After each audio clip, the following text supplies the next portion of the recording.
ओम नमो भगवते वासुदेवाय। ओम ज्ञानतिमिरान्धस्य ज्ञानाञ्जनाशलाकया चक्षुरुन्मिलितं येन तस्मै श्रीगुरवे नमः।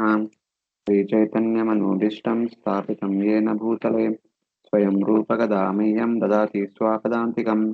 वन्देऽहं श्रीगुरु श्रीयुतापदकमलं श्रीगुरून् वैष्णवांश श्रीरूपं साग्रजातं सहगणरघुनाथान्वितं तां सजीवं साद्वैतं सावधूतं परिजनसहितं कृष्णचैतन्यदेवं श्रीराधाकृष्णपादान् सहगणललिता श्रीविशाखान्वितांश नमः। ॐ विष्णुपादाय कृष्णप्रेष्ठाय भूतले श्रीमते भक्तिवेदान्ता स्वामिनिति नामिने नमस्ते सारस्वती देवे गौरवाणी प्रचारिणे निर्विशेषाश्रमपरते पाश्चात्यदेशतारिणे धन्याय कृष्णप्रेमप्रदायते कृष्णाय कृष्णचैतन्य गौरपिषे नमः।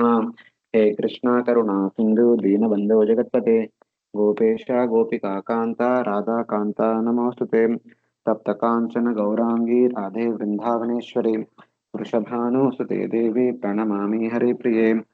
वाञ्छाकल्पतरुभ्यश्च कृपा सिन्धुभ्येव च पतितानां पावनेभ्यो वैष्णवेभ्यो नमो नमः। जय श्री कृष्ण चैतन्य प्रभु नित्यानंद श्री अद्वैत गदाधर श्रीवासादि गौर भक्तवृंद। हरे Krishna Krishna Krishna Hare Hare Hare Ram Ram Ram Hare Hare. Hare Krishna. Welcome to all the devotees to our weekly Bhakti Vaibhav. So last 2 weeks we were discussing from chapter 1, wherein the descendants of the three daughters of Swayambhu Manu are presented. First Akuti, who married sage Rishi, begot Lord Yajna and Dakshina. Then Devahuti, who married Kardama, begot 9 daughters and 1 son. And these 9 daughters eventually married various great sages, and they produced various wonderful personalities. We have seen them. And then the third daughter, Prasuti, married Daksha, who produced 16 daughters. Out of 16, 13 were married to Dharma. Of them, the 13th daughter was Murti, who gave birth to the Supreme Lord Naranarayan Rishis. The 14th one was married to Agni. 15th one was married to Pitru Devatas. The 16th one was Sati, married to Lord Shiva. But before she could beget any children, she had to give up her body. Then, hearing that, our Vidura asking the question, Daksha is known as Duhitra Vasala, very much affectionate to his daughters, and especially the smallest daughter. Then how could he neglect that his own daughter could burn in front of his eyes only? What was the reason? And everyone knows that the reason for Sati's burning herself is Daksha hated Lord Shiva. So now, Kastam Charachara Gurum Nirvairam Shanta Vigram Atmaramam Katam Dveshti Jagato Daivatamahat. So Lord Shiva is known for his wonderful qualities. He is a person without enemies, Nirvairam, Shanta Vigram, completely peaceful, satisfied within himself, Atma Rama, and Jagato Daivatam Mahat is the great deity of the entire universe, is Ashutosh. So how could anyone could hate Lord Shiva? The most pleasing personality, everyone loved by everyone. How could Daksha hate Lord Shiva? So this is my doubt. So please clear my doubt. How could the son-in-law and father-in-law had hated among each other? As a result of that, Sati had to give up her life, which is very difficult to give up. So please explain this. Now the story will begin, starting from text number 4. The reason behind the hatred between Lord Shiva and Daksha will be explained now, and the future chapters will talk about the reason behind Sati burning herself. Yeah. So now we'll start with text number 4. Kindly one of you unmute and repeat after me. Maitreya Uvacha.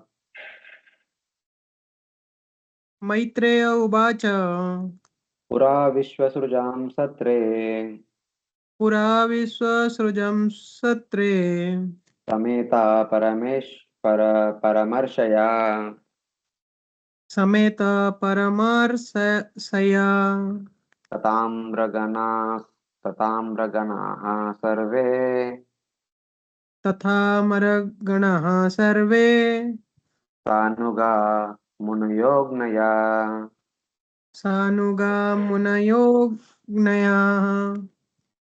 Translation. This saith Maitreya said, in a former time, the leaders of the universal creation performed a great sacrifice in which all the great sages, philosophers, demigods, and fire gods assembled with their followers. Hare Krishna. So Daksha and all other Prajapatis, all the great sages, are the teachers of Nishkama Karma Yoga. They continuously perform yajna after yajna for the welfare of the entire universe, and they engage others in performance of yajna. They teach others in execution of yajna, etc. That is the main activity for them. So, like that, in the past, once upon a time, all the great sages, Parama Rishaya and Amaragana, all the Devatas, and Sarve Munaya, all other sages, okay, and also Agni, fire god, they are assembled and executing a fire sacrifice. Which is meant for the well-being of the entire universe. What they are doing is not for their personal reasons, but for the well-being of the entire universe. And everyone was assembled there to execute an yajna for the well-being of the entire universe. Tatra pravishtam rushayo तत्र प्रविष्टं ऋषयो दृष्ट्वार्कं विवरोचिषा दृष्टा अकर्म इव रोतिषा राजमानं वितिमिरं राजमानं वृत्तमितं कुर्वन्तं तन्महत्सधा कुर्वन्तं तत् महत्सदा. When Daksha, the leader of Prajapatis, entered that assembly, his personal bodily luster as bright as the effluence of the sun, the entire assembly was illuminated, and all the assembly personalities become insignificant in his presence. Hare Krishna. See, the yajna is going on. All the sages are taking part. All the devatas are taking part. All the other munis are taking part. Everyone is there. But the sponsor of this yajna is Daksha. Daksha is the best among the Prajapatis. He is sponsoring and he is kind of he is the leader of the entire community. So he entered. The yajna is going on one day at one appropriate time. Looks like one of the ending days of the yajna. Daksha entered. When he entered, he appeared like the highly effulgent sun, shining with luster, making the large assembly free of darkness. So, till he entered, everyone was waiting for his entry. He has come. Now the yajna would start and continue and would reach a completion, something like that. He is the main person. Everyone was waiting for him. Before he comes, everyone was silent. When he comes, everyone started getting up and also receiving him and getting ready for starting the yajna, all these things, etc. Since he is main person, when he enters, everyone would respect accordingly. So now, then what happened? Udatishtan sadasyaste Udatishthan sadasyaste swadishnebhya saha sayagnaya Sodhisnebhaya sahagnayah krute virincham sarvam cha Krite virinjam sarvaracha tad bhasakshipta chetasaha. Tad bhasa khipta chetasaha. Translation. Influenced by his personal bodily luster, all the fire gods and other participants in that great assembly, with the exception of Lord Brahma and Lord Shiva, gave up their own sitting places and stood in respect of for Daksha. Rite virincham sharvam cha. Other than Virinchi, that is Lord Brahma, other than Sharva, that is Lord Shiva, except these two people, everyone got up in order to receive Daksha. because everyone considered Daksha to be elder to them in age and position, all these things, and they got up. Indra, Chandra, Varuna, Vayu, all the devatas and all the great sages, rishis, everyone, even many of them who are equal to him also kind of respected him and got up to receive him because he is the sponsor of the Agni after all. So two people did not get up, Virinchi and Sharva. Daksha's father is Virinchi, Lord Brahma. Daksha's brother is Sharva, Lord Shiva. So Daksha's had many other brothers, Vasishtha, Pulaha, Kratu, etc. They all got up. So Shiva did not get up. So that caused a problem in one sense. Sadasaspati Birdaksha सदसत्स्पतिर्भिर्दक्षो Bhagavan Sadhu Satkritaha भगवान् साधु सत्कृतः Ajam Loka Gurum Natva अजं लोकगुरुं नत्वा Nisasada Tadagnyaya. निशसाद तदाज्ञया. Daksha was adequately welcomed by the president of the great assembly, Lord Brahma. After offering Lord Brahma respect, the by the order of Brahma properly took his seat. Being welcomed properly by all the leaders of the assembly, by everyone, by all the great sages, devatas, munis, everyone. Daksha, after offering respects to Lord Brahma, his father, the Guru of the universe, Loka Gurum, sat down with Brahma's permission. So, yeah, after receiving the respect of everyone, Daksha went to Brahma and offered respects to Brahma. And with his permission, he is going towards his seat and sitting. So, but there is some problem. So when Daksha entered, Brahma Shiva did not get up. When Daksha came close to Brahma, Shiva did not get up. When Daksha is going away, still Shiva did not get up. So Daksha is thinking, Shiva is not only the brother of Daksha, he is also the son-in-law. From the point of view of son-in-law, so he is younger to him. So son-in-law should respect the father-in-law like a father. The son respects a father. So Daksha is expecting respect from Lord Shiva. But all the while, so much time is passing, but Shiva is not doing anything. That produced a kind of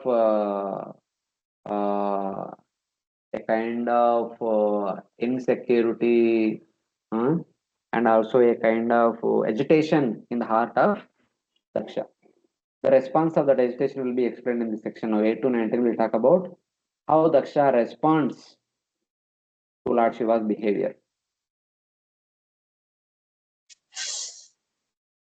Pranishannam mrudam drishtva प्राणनिशनं मृदं दृष्ट्वा namrushya tad anadritaha नामृष्य तत् अनादृतः uvacha vamam chakshurभ्याम वाच वामं चक्षुभ्यम् अभिवीक्षा दहनिवा. अविवीक्ष्य दहनिव. Translation: Before taking his seat, however, Daksha was very much offended to see Lord Shiva sitting and not showing him any respect. At that time, Daksha became greatly angry and his eyes glowing. He began to speak very strongly against Lord Shiva. Since the time he entered the assembly, so everyone is doing properly, everyone responding properly only, except Lord Shiva. He is looking at Lord Shiva only. Before Daksha seated himself, he saw that Lord Shiva was sitting and had not respected him by rising. Unable to tolerate it, Daksha spoke with harsh words. Vacha Vamam. Vamam means harsh words. While gazing with eyes ready to burn him up, Dahaniva. With angry glances, looking at Lord Shiva, Daksha began to speak very harshly. Before being seated, seeing Lord Shiva sitting, not being respected by Lord Shiva, who should have stood up, Daksha spoke with cruelty. So now, what kind of words uttered by Daksha will be presented. Shruyatam Brahmarshayo me Sruyatam Shruyatam Brahmarasayo. Yes, Brahmarasayo me. Saha deva sagnaya Saha deva sahagnaya. sadhunam bravato vrittam Sadhunam bravato vrittam. najnanan nacha mastarat. Nagnana cha sarat. Translation. All sages, brahmanas and fire gods present, please hear me with the attention, for I speak about the manners of gentle person. I do not speak out of ignorance or envy. O Brahmarshis, Devatas and fire gods. O Brahmarshis, O Devatas, O fire gods, O Munis, please listen to me. Hear the words I speak about the conduct of the gentle. I do not speak out of ignorance or hatred. He is telling everyone that, see, in a gentleman's assembly, how one should respond, how one should behave, how one should conduct. I want to make some announcements regarding this. I am not speaking all these things out of hatred or out of ignorance. I am in knowledge and I am just trying to inform everyone that how one should behave. Because the leader of the assembly, if there is something is inappropriate, it is his responsibility to make sure that everyone understands and follows what should be done. Like that. Please hear my words, not written but understood, as I speak about the conduct of the well-bred. I will criticize the bad-mannered, but do not become unhappy without first reflecting. The well-mannered will suffer if they tolerate the ill-mannered, like not weeding the grain field. Like in the field, if there are weeds, if you don't remove the weeds will destroy the paddy, the actual plants, actual things. So weeds should be removed always. Same way, in a civilized assembly, if there is some inappropriate things are happening, one should be talking about it and removing them immediately. Otherwise, the whole assembly will be spoiled very soon. Something like that. If one shows no hatred towards ill-mannered, such persons will commit offense against the well-mannered. So in a well-behaved assembly, if some bad people are there, if you don't talk about what bad they are doing, we are unnecessarily spoiling the entire assembly. So that's why I'm trying to say. So then somebody asks, you speak like this because of ignorance of the good nature of Lord Shiva? Somebody asks, are you speaking because Lord Shiva did not get up? So do you don't understand the position of Lord Shiva? Somebody asks. No, I do not speak out of ignorance. I know about Lord Shiva everything, and I have not known hatred from birth. Since childhood, I never had any hatred towards anybody. Daksha is telling about himself only. I don't have any envy towards anybody since childhood. I am not speaking out of envy of Lord Shiva, but just to make sure that a good assembly should remain good always. If there are some bad elements are creeping in, slowly the bad elements will spread across and the entire assembly will spoil. Just out of care, out of concern, I am speaking these words. Like that, Daksha is going to speak. So he will say, I am tu lokapalanam Ayam tu lokapalanam yashogno nirapatrapa yashogno nirapatrapa sadbhir acharita panta shadbir acharitah panta yena stabdena dushitaha. yena stabdena doshitah. Translation. Shiva has spoiled the name and fame of the governors of the universe and has polluted the path of gentle manners. Because he is shameless, he doesn't know how to act. Being shameless, Shiva has destroyed the fame of the protectors of the planet, the Lokapalas. Because the most proud Shiva has polluted the path followed by the well-bred. Said that, see all the other Lokapalas got up, all other great sages got up, all the Rishis got up, all the Munis got up. But Shiva did not get up. He is simply spoiling the well behavior of the well mannered people. What is what is he doing? What he want to teach to everyone? Something like that. Here with attention about his bad conduct, he destroyed the fame of the protectors of the planets, the Lokapalas. By unsteadiness of one among many of equal status, people will criticize all. See, all of us are equal. All of us are the children of Brahma. And yes, we are the great sages, and Shiva is one among the Devatas. The sages are on the superior position, and Devatas are in inferior position. So Devatas should respect the sages. And why this all other Lokapalas got up, and why Shiva did not get up? He is also one among the 8 Lokapalas. So something like that. So though Daksha is speaking like this, using so many adjectives like such as Yashogna, Nirapatrapa, Stabda, etc., etc. But Mother Saraswati indirectly giving a wonderful glorification by the words of Daksha. So, however, by the skill of Saraswati, Daksha's words have another meaning, praising Lord Shiva. How his words are praising Lord Shiva? By his own fame, Lord Shiva derides the fame of all others. Yashogna, the word Yashogna is used here. Hmm? Here is destroyed the fame of the Lokapalas.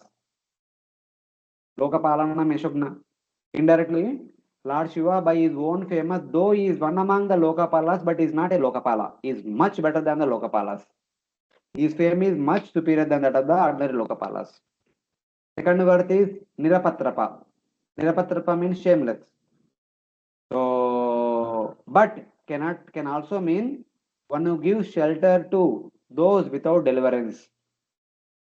Nirapatrapa means for the shelterless people, it is Lord Shiva who gives shelter and who delivers them. So that is the meaning, another meaning of Nirapatrapa. The path followed by the well-mannered is spoiled by destruction by the demons. So, ena dastena, that word is used. So, the previous meaning is Lord Shiva spoiling the path of the well-bred. Indirectly, that Saraswati, Mother Saraswati says that the path followed by the well-mannered is spoiled by the destruction, by destruction by the demons.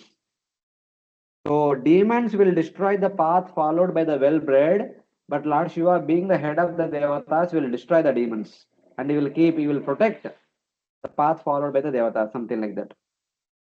So another version as Tabdena. Then the meaning is he is without shame because the path followed by the well-mannered is spoiled by the best of the proud.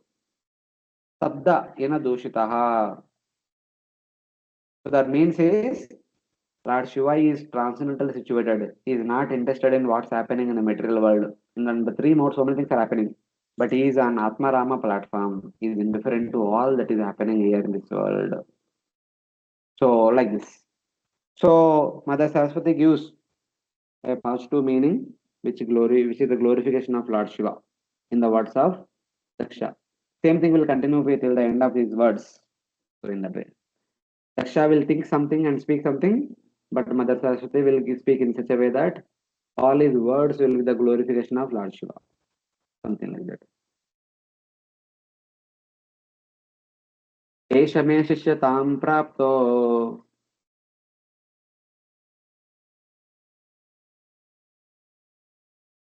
एष मे शिष्यतां प्राप्तो यन्मे दुहितुरग्रहीत् जन्मे दुहितुरग्रहीत् पाणिं विप्राग्निमुखतः पाणिं विप्राग्निमुखतः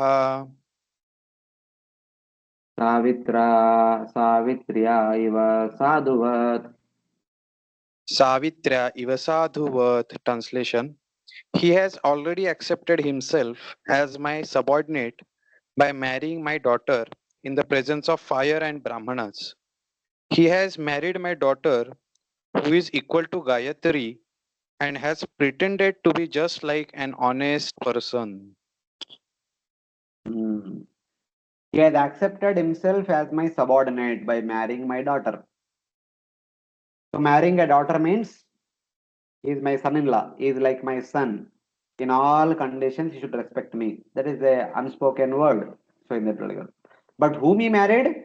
He married my daughter who is like Gayatri. In the presence of fire and Brahmanas, posing as a well-bred person. Even though he is not qualified to my daughter who is as qualified as Gayatri, and afterwards he is posing himself as a great person. What is this?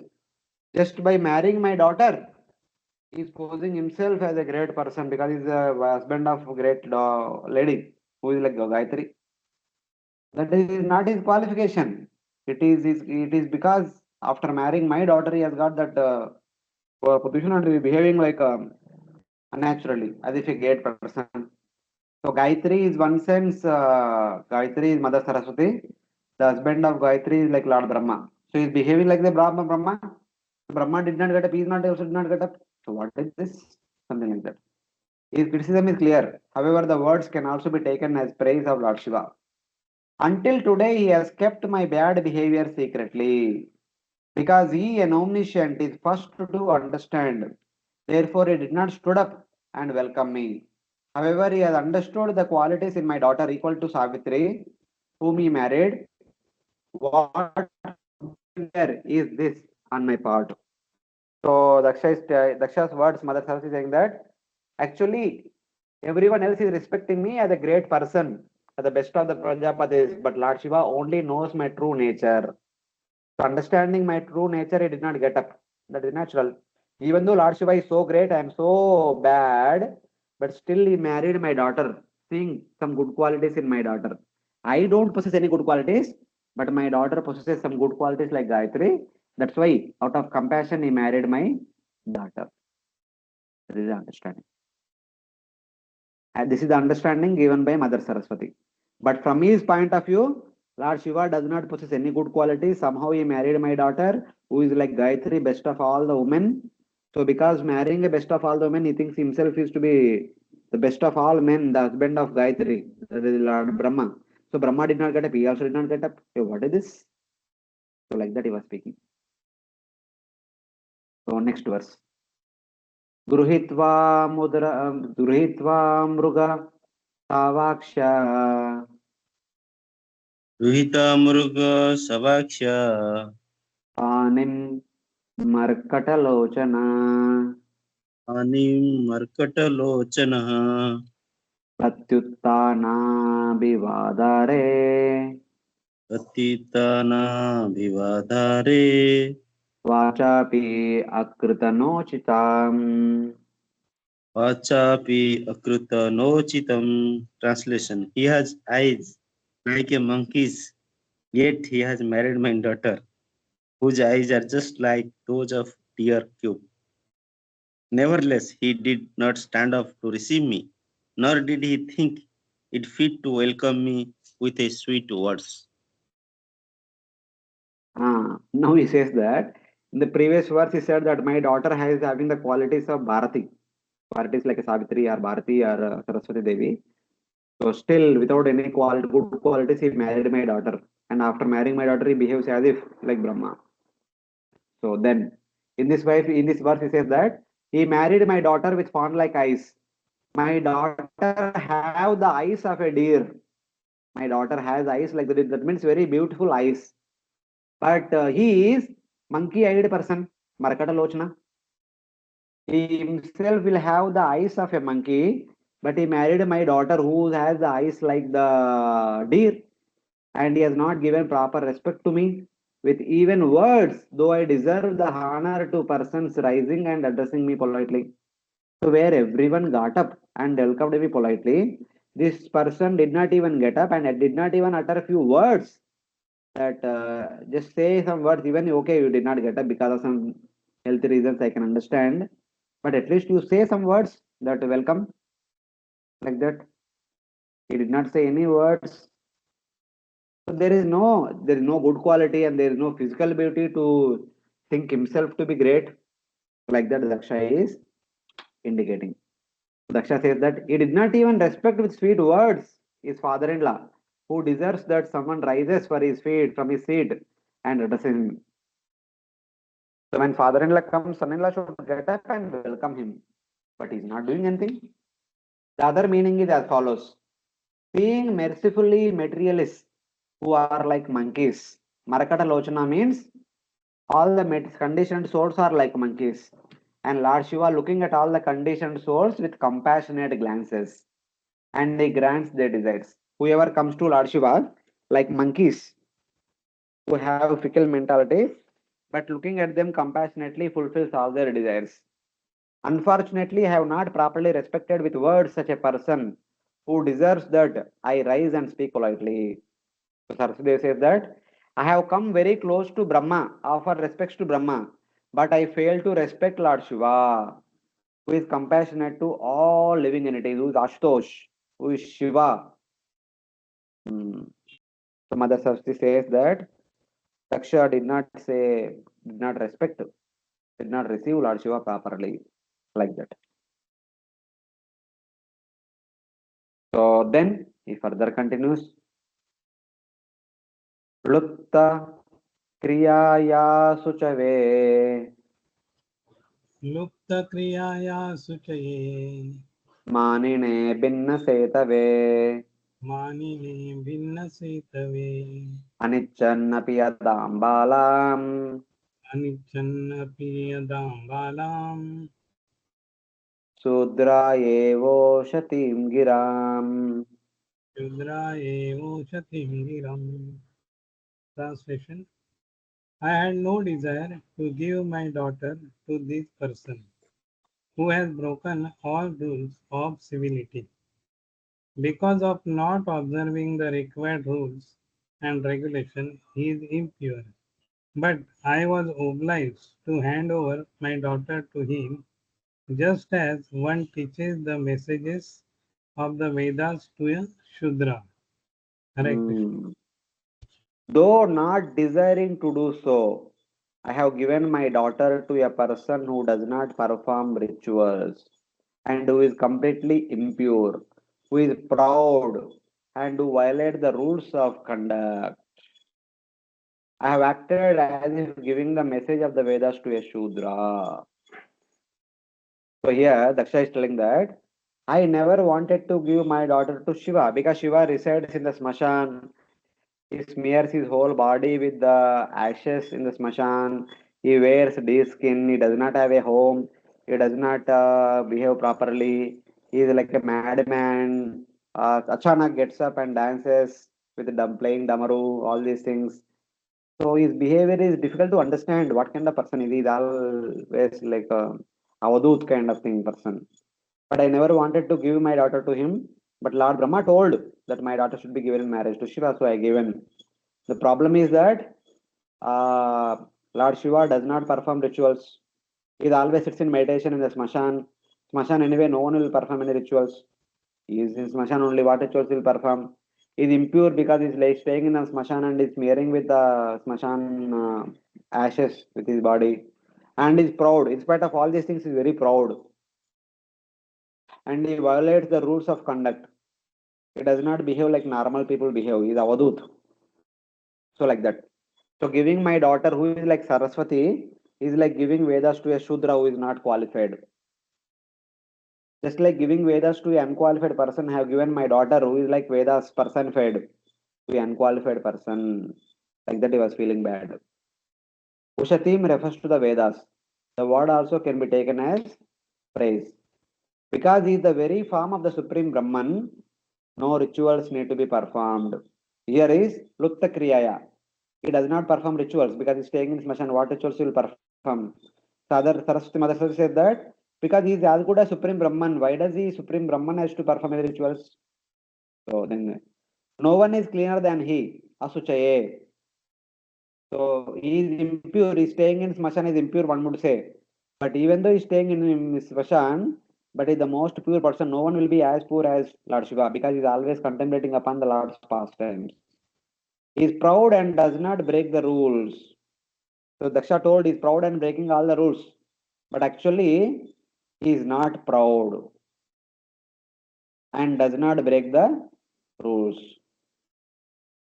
Amanine and Abhinna Setave. So apparently, externally it appears that he is proud, but actually is not proud. And apparently it appears that he is breaking all the rules, but he does not break the rules. He is actually following the highest rules. Instead of following the small lower rules, since he is following the highest rules, he does not need lower rules. Something like that.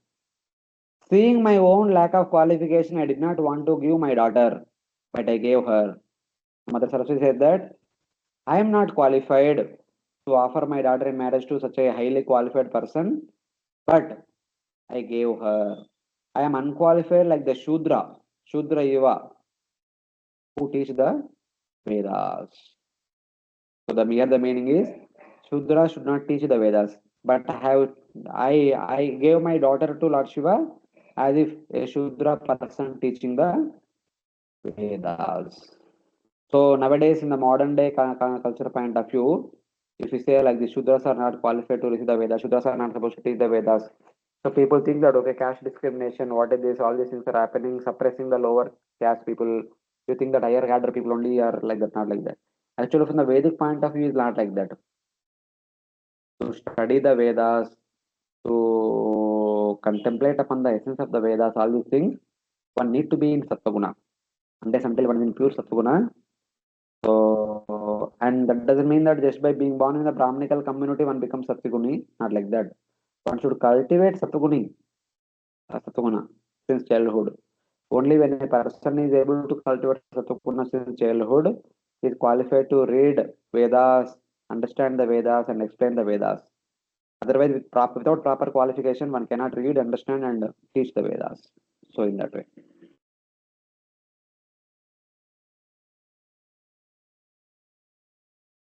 Then Daksha further continues. He does not stop there.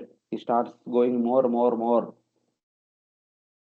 प्रेतावशेषु घोरेषु प्रेतावसेषु घोरेषु प्रेतैर्भूतगणैर्वृता प्रेतैर्भूतगणैर्वृता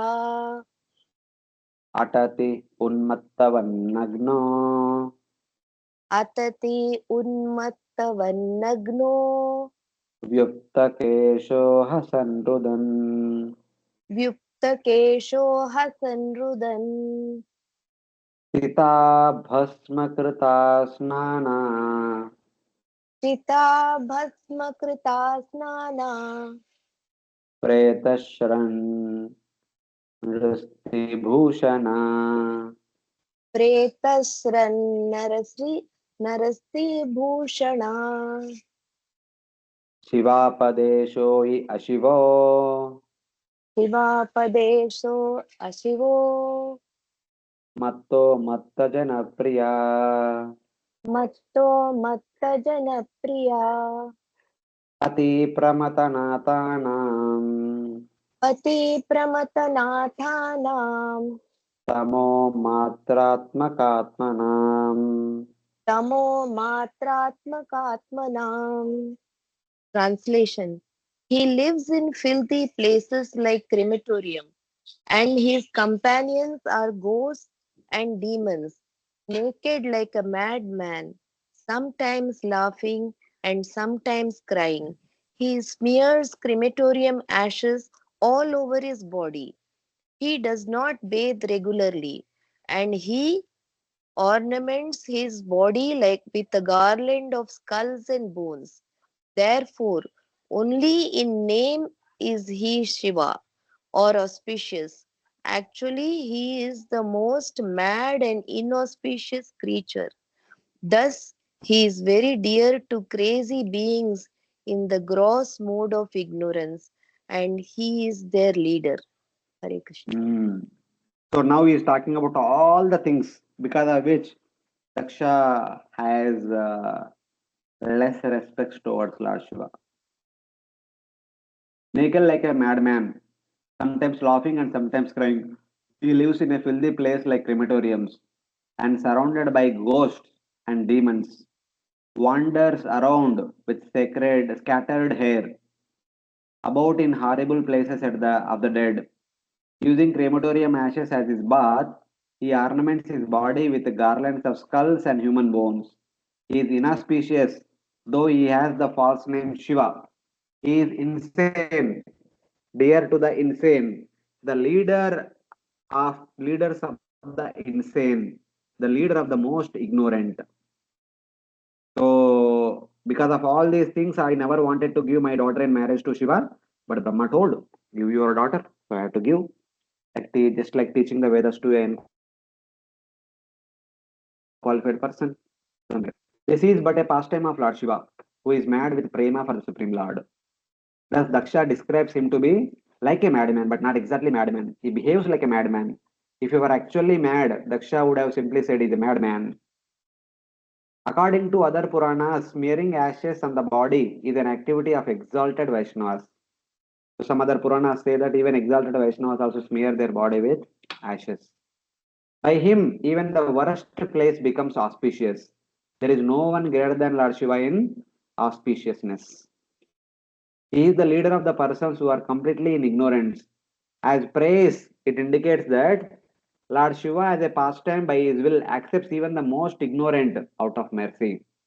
This Bhuta, Preta, Pishacha, Yakshrakshasa, no one cares for them. Everyone was criticizing them. But Lord Shiva, out of compassion for them, even accepts them and gives them shelter and help them in their spiritual progress. So something like that. That is the compassionate nature of Lord Shiva, not ordinary thing. So externally, for us, he appears to be like a madman. He appears to be like Avaduta. He appears to be like insane. But no, he is the highest sane person. He is madman in the Krishna Prema. So like that. That is the greatness of Lord Shiva.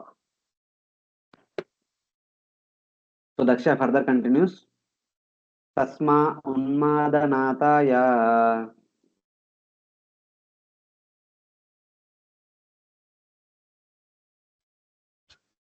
Tasma Unmadanataya Nashta Sauchaya Dhurhrude Nashta Sauchaya Durhude Datta Batamaya Sadvi Datta Batamaya Sadvi Chodite Parameshtina. Chodite Parameshtina. Translation. On the request of Lord Brahma, I handed over my chaste daughter to him. Although he is devoid of all cleanliness and his heart is filled with nasty things. Hare Krishna. So here Daksha is telling that it is only by the request of Brahma I gave my daughter Sati to this unclean lord of the insane, unclean master of the insane Pramadaganath, Bhutas, Preta, Pishashas, Yakshas, Rakshasas, who has an impure heart. Like that. It was not my wish to give my daughter to Lord Shiva. Respecting the order of Brahma, I have fallen into suffering. This implies that Brahma is unintelligent.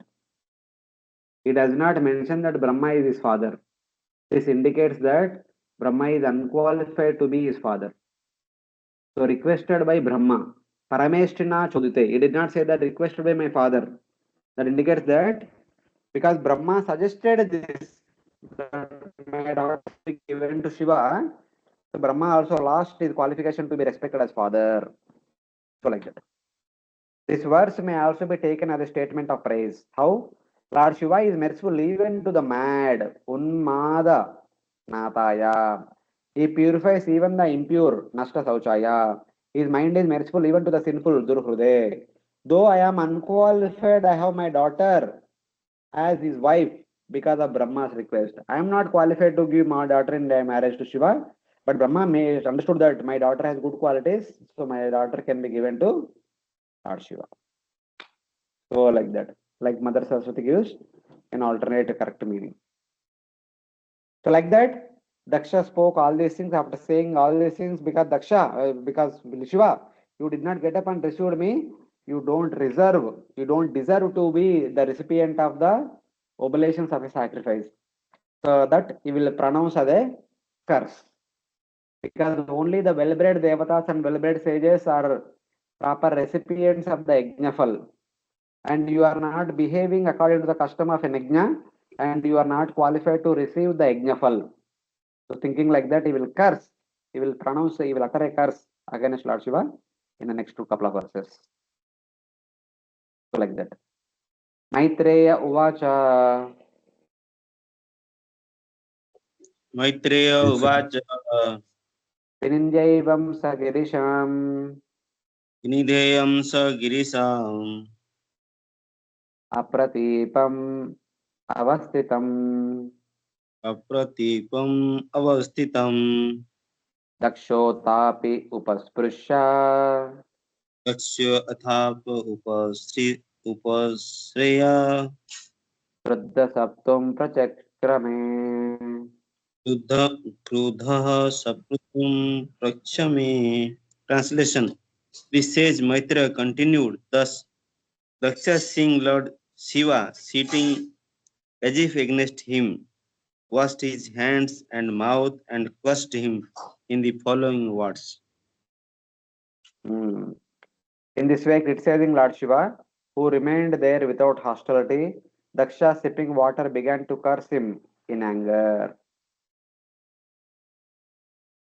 So, as we mentioned in the introduction class, in fourth canto, we will see the devotees in three different modes. How they are executing bhakti, but because their mentality is in different mode, affected by different modes, their bhakti also gets affected by those modes. So the person in the mode of ignorance, how does he practice bhakti? Abhisandaya yo imsam dambam mastaryamevava samrambi binnadruk bhavam mayi kuryasa tamasa. The angry person, devoid of compassion, who worships me with intentions of violence, pride and hatred, is tamasic in bhakti. Daksha is doing bhakti, but Daksha is having the ill feelings towards Lord Shiva. He is not respecting Lord Shiva and he is expecting Lord Shiva should respect him and unable to understand the position of Lord Shiva. So now he is going to curse Lord Shiva. The Vaishnavana Metashambhu, best of all the Vaishnavas. Shiva, the best of all auspicious personalities. Unto him he is going to curse now. So that's why it is said that with those who practice bhakti with the intentions of violence, pride, and hatred, Daksha himself is the best of all devotees, something like that, and is hating Lord Shiva. That's why he is bhakti, though he is practicing bhakti, but his bhakti is considered to be tamasic bhakti. He is angry. He does not see happiness and distress equally in himself and others. Or he is without compassion. With a goal of violence, pride, and hatred, the angry person with no compassion performs bhakti to mean tamasic. Prabhuji. All these qualities we can see in Daksha. So though he is practicing bhakti, but he is envying for no reason. He is expecting respect and he is proud that he is the best of all Prajapatis and he can do best Parama Bhakti. So something like that, something like that. So he is feeling like this. And now he utter the curse against Lord Shiva. Ayantu Deva Yajana.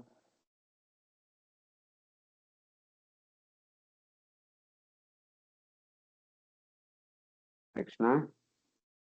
Ayam Ayam tu tu deva. Yes, Prabhuji, you can Indro continue. Pendradi Birbhava. Indropendra Divi Abhava Sahabhagam Lavatam. Sabhagam na Lavatam Devai Lavatam Devair Deva Gunaganardama. Devai Devaganadamaha. Translation: the demigods are eligible to share in the oblation of sacrifice, but Lord Shiva, who is the lowest of all the demigods, should not have a share. Hare Krishna.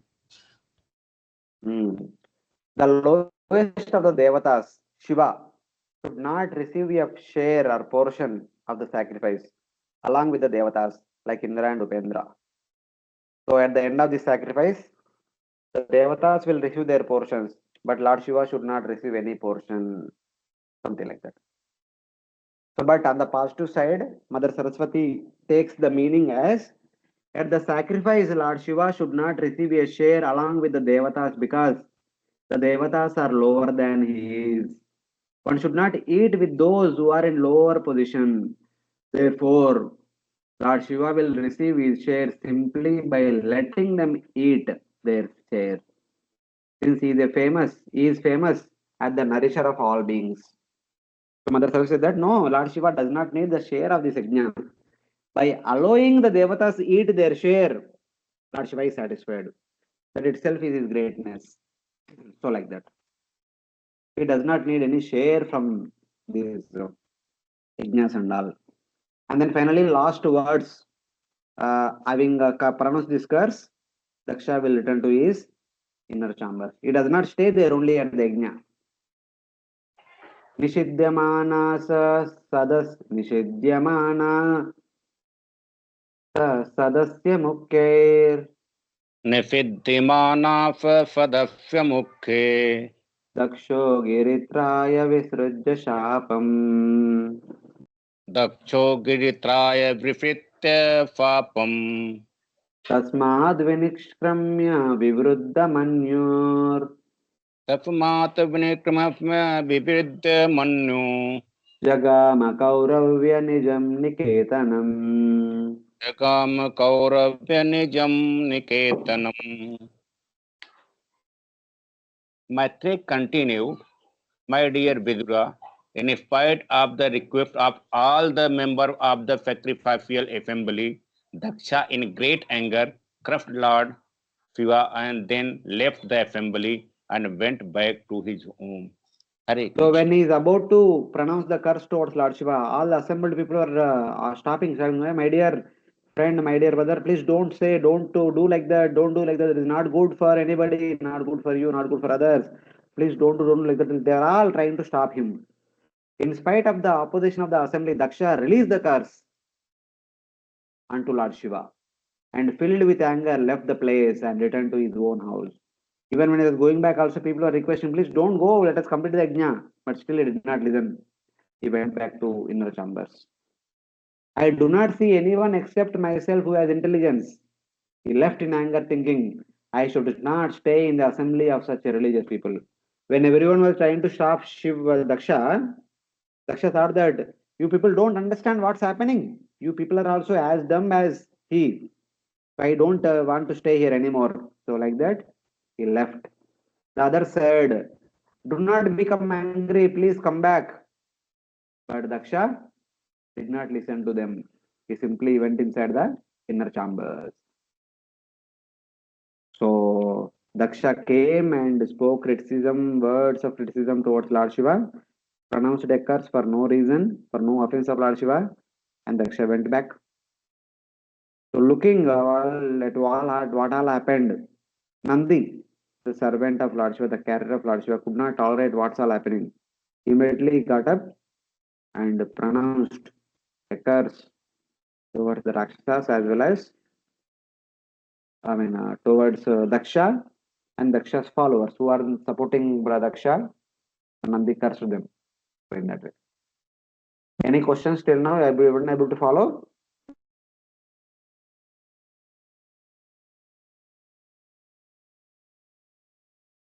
Hare Krishna, Prabhuji. Two questions. Please, Saraswati was there in the assembly. I am not sure whether Mother Saraswati there or not, but Brahma was there. Then her all these statements are there. Like, how come? No. Our acharyas are giving that meaning. Even if you remember third canto, when Hiranyaksha was speaking something inappropriate towards Lord Varaha, acharyas explained that though Hiranyaksha is saying all these things, but they also have Yes. other meaning. This is all grammatical understanding of Sanskrit words. Okay. Okay. Mhm. Okay.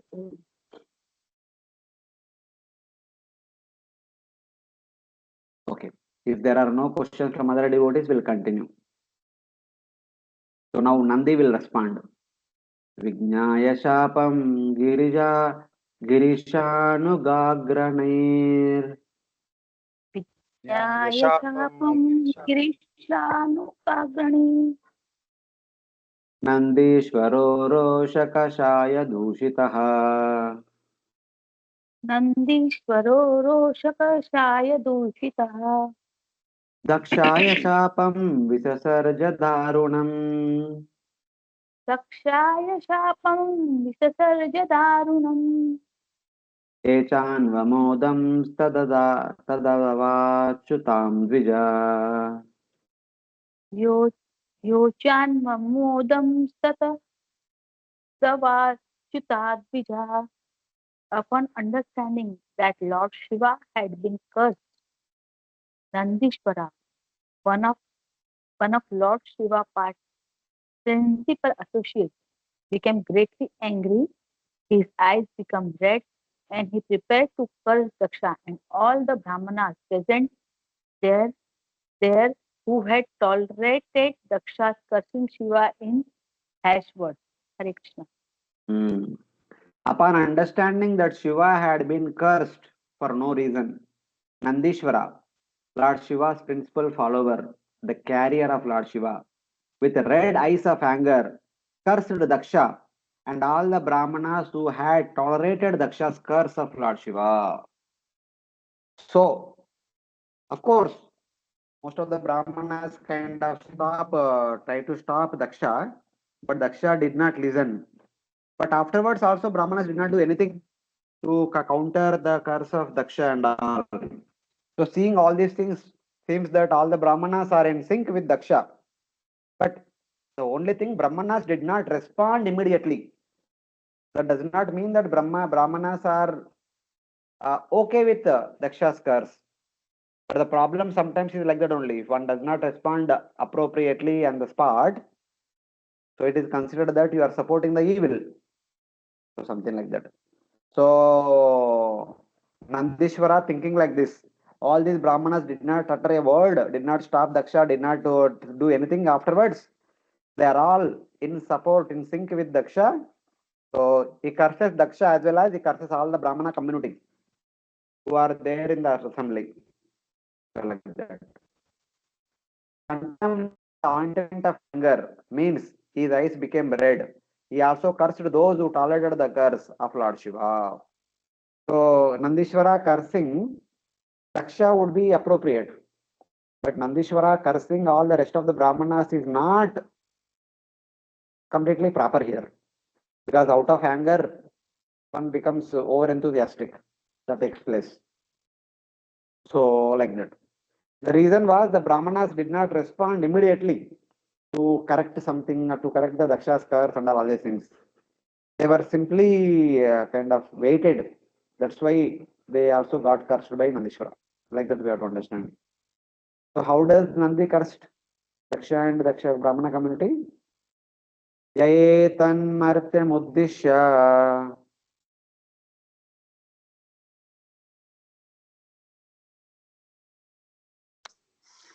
ये एतन्मर्त्य Bhagavati apratidruhi Bhagwati अप्रतिद्रुहि druyati druyati ajna prutak drishtis ध्रुयते Ajna पृथक् पृथक् दृष्टि तत्वतो विमुखो भवेत्. तत्वतो मुखो भवेत्. Translation: anyone who has accepted Daksha as the most important personality and neglected Lord Shiva because of envy is less intelligent, and because of visualizing in duality will be bereft of transcendental knowledge. Hare Krishna. Hmm. He who identifying with the mortal body, Martya Deham, offends Lord Shiva, who is non-violent. So they are introducing the Nandishvara calling Daksha as he is the one who is identifying with this mortal body, does not understand the transcendence of Lord Shiva. He who identifying with the mortal body offends Lord Shiva, who is non-violent, will become a fool. Ajna bhavati, he will become a fool, seeing in terms of different bodies and rejecting the Supreme Lord. Without understanding the transcendental glories of Lord Shiva, only looking on the bodily platform that Shiva is my grandson, my son-in-law, and he is one of the Lokapalas, all the external things only seeing. So Daksha does not have any knowledge, he will become, he is already fool and he will become more fool in the future. Like that. 3 verses explain Nandishvara's curse to Daksha. He who is identifying with his body, subjects to death, hates Lord Shiva, will become ignorant.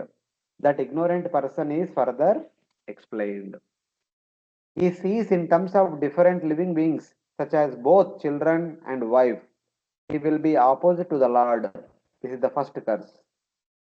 So now the curse is, since he is responding based on the bodily platform, he will continue to be like that only. He will never ever get transcendental knowledge. That is the curse. He will remain fool means he will never ever understand the transcendental knowledge. He will remain on the bodily platform. That is the first curse of Nandishwara.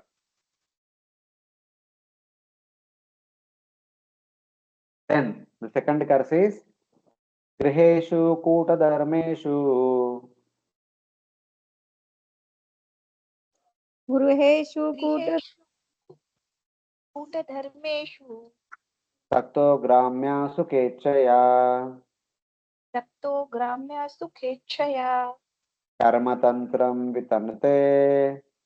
कर्मतंत्र वितन्ते Vedavada Vipannadhi. वेदवादा विपन्नधिः pretentiously religious householder life in which one is attracted to material happiness and thus also attracted to the superficial explanation of Vedas robs one of all intelligence and attaches one to fruitive activities as all in all. That person attached to cheating rules of household life with a desire for material happiness, his intelligence spoiled by misleading followers of the Vedas, will become totally absorbed in Karmakanda. Daksha and other Prajapatis who are supposed to be the teachers of Nishkama Karma Yoga, who are supposed to teach renunciation, who are supposed to teach the path of moksha. But Daksha will be looking based on the bodily platform, who looks, this is low, that is high, this is like this, like this. He is supposed to have renunciation. He does not look into based on the material platforms. So he becomes attached to household life, and he becomes attached to some cheating rules of household life, household order, and he will become attached to material happiness, and his intelligence will be spoiled by the flowery words of the Vedas. Yam imam pushpitam vacham pravadanti vipachita vedavada ratapartha nanya tastiti vadina. Kamatmana sargapara kriya vishesha baulam bhogeshwarya gatim prati. So something like that. He will be attracted by the flowery words of the Vedas, and he will start performing Karmakanda rituals in order to attain material happiness only. He is supposed to be the teacher of Nishkama Karma Yoga. He is supposed to follow the path of moksha, path of liberation. He is supposed to teach it, but he will never ever do it. He will remain as a materialistic person. This is the second curse. First curse is he will remain as a fool. He will never understand the transcendental nature of the Lord Shiva and other personal Supreme Lord. Second curse is he will remain attached to the fruits of the Vedic rituals, and he will remain attached to the materialistic enjoyment. And he will be inspired by the flowery words of the Vedas. The followers of the Vedas means those whose intelligence is spoiled by the statements such as Akshayan ha vai chaturmasya yajina sukrutam bhavati. The performer of the 4 months of austerity achieves immortality. So the Vedas will say like that. Yajurveda, Krishna Yajurveda says like that. But immortality means not exactly immortality. They will attain heaven. So they will attain long-lasting happiness. From the suffering conditioned souls, getting long-lasting happiness itself is immortality. So in that way, such kind of flowery words of the Vedas will inspire and attract their minds. So like that is cursing Daksha. And the third curse of Nandishwara is हरे कृष्ण प्रभु हाँ प्रभु ये जो नंदीश्वर ने जो कर्ज दिए है वो दक्ष प्रजापति को दिए है या first he is directly speaking to Daksha Prajapati. Later on he will also talk about others. So in one sense, Daksha Prajapati also, or anybody who is having the same mentality, will have the kind of will be subjected to this curse. Like that we have to understand. But हम दक्ष को तो पूछते नहीं है ना प्रभु we are not worshipping Daksha Prajapati anyway nobody will worship Daksha Prajapati तो ये कर्ज का क्या मतलब है No, see, you understand the thing. So there is a big assembly, and one person is cursing other person. The assembly failed to stop Daksha, and also Daksha did something and he went away, and other people did not do anything to correct it, to mitigate it. Mhm.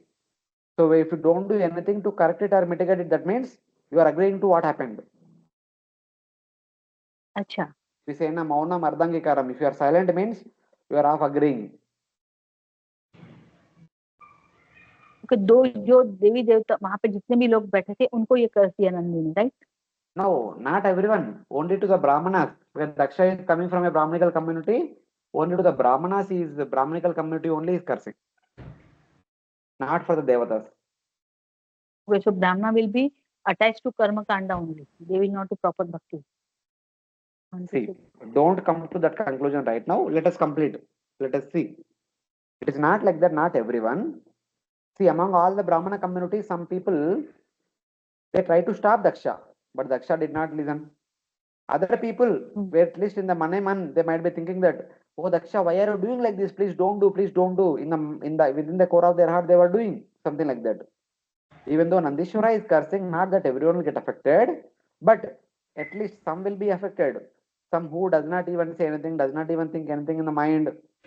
Such kind of people who had karmakanda ritualistic mentality, they will be affected by such kind of statements of Nandishwara. It's like that.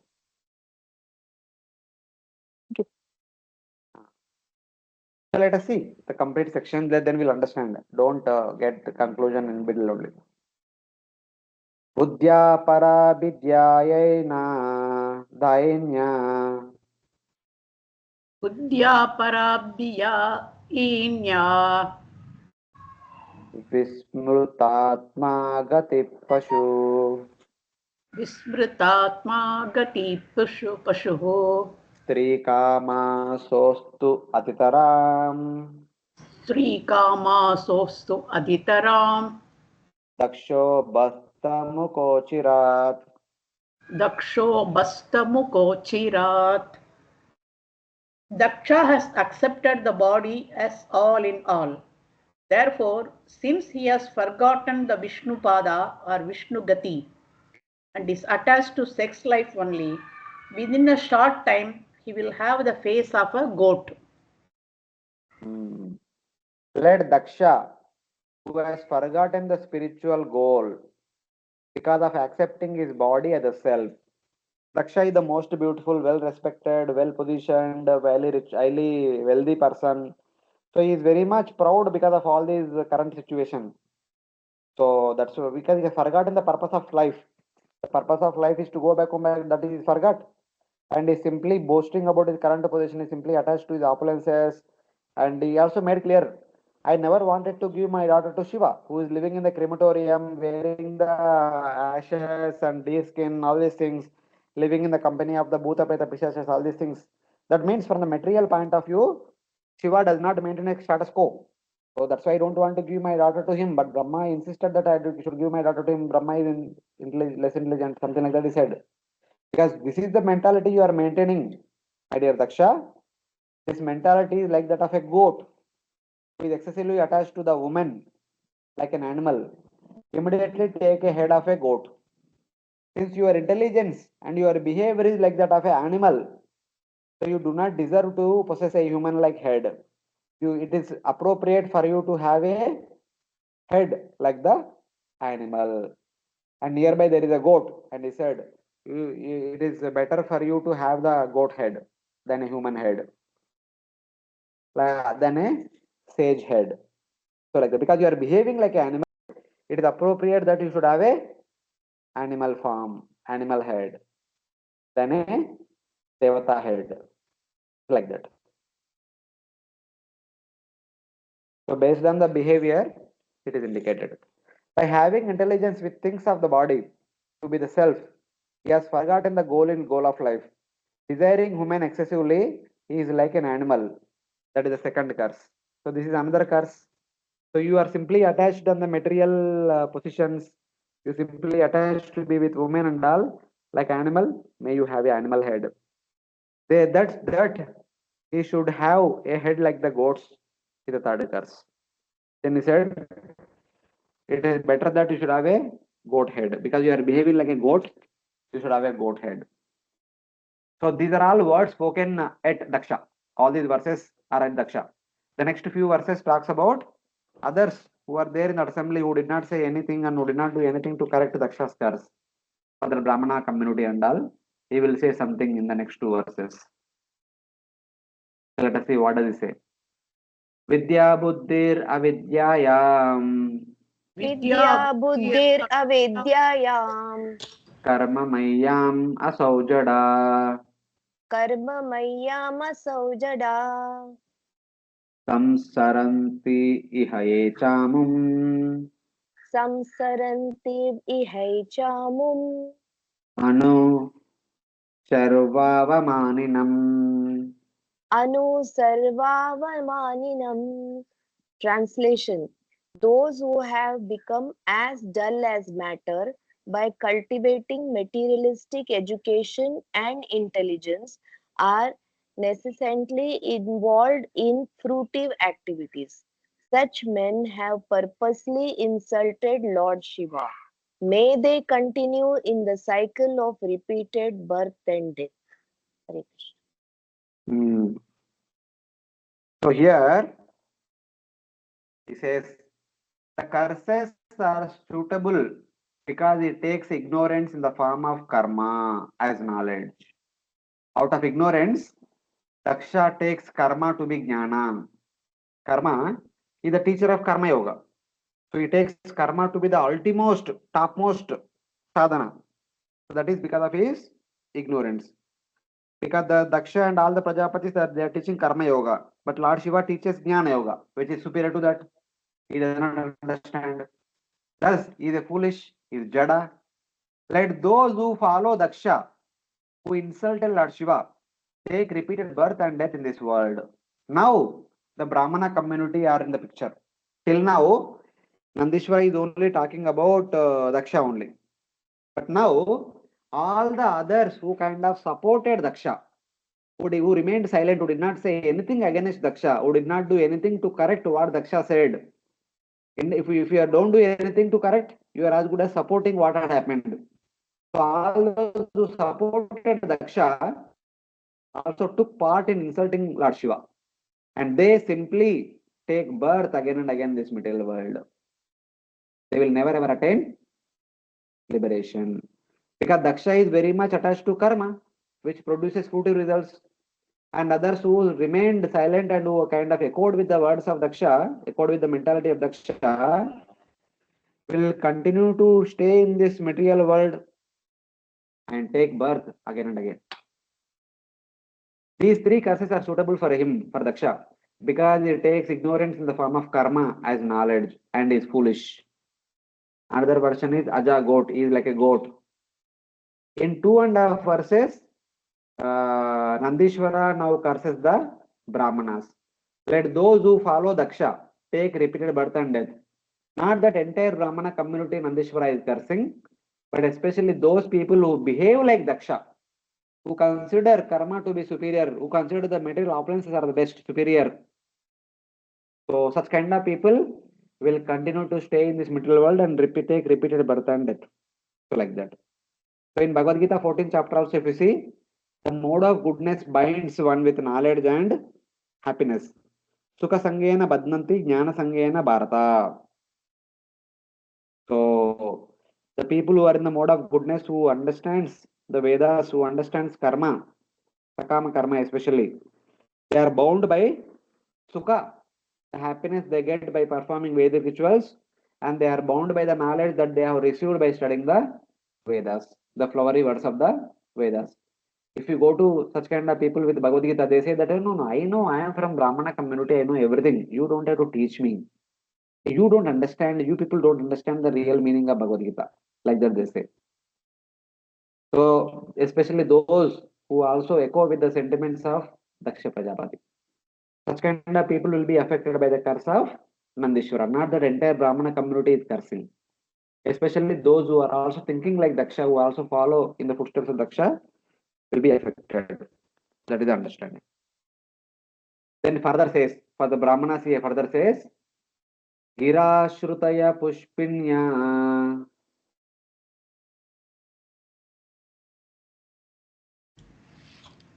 गिराश्रुतया पुष्पिन्या मधुगन्धेन भूरिना मधुगन्धेन भूरिना मत्ना चोन्मतितात्माना मत्ना चोन्मत्तितात्मनः संयुयन्तु हरद्विषः सम्मुह्यन्तु हरद्विषः.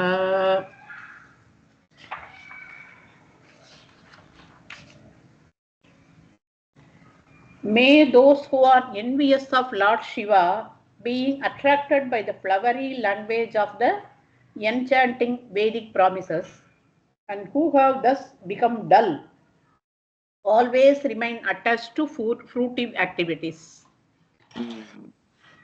So kindly remember that not every Brahmana, but some certain kind of Brahmanas who have these qualities.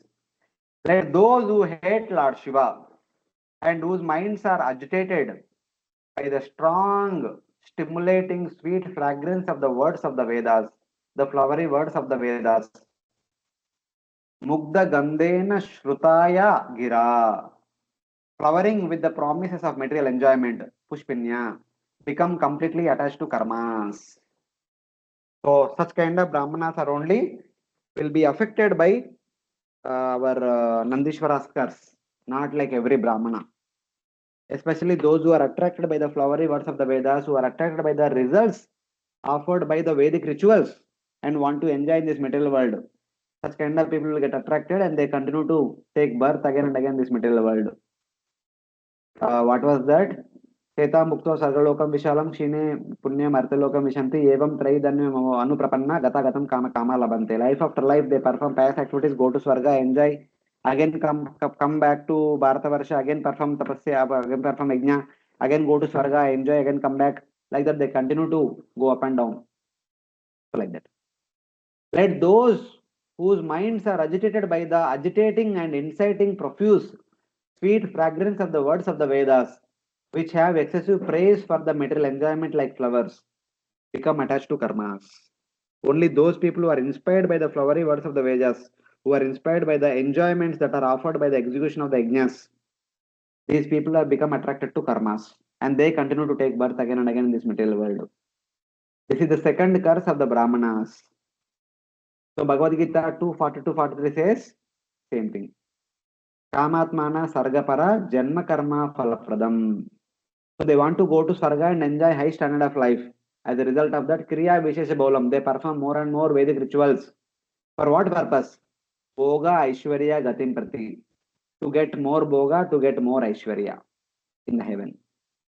So they become attracted to such kind of rituals, they continue to perform, they continue to enjoy in the heaven.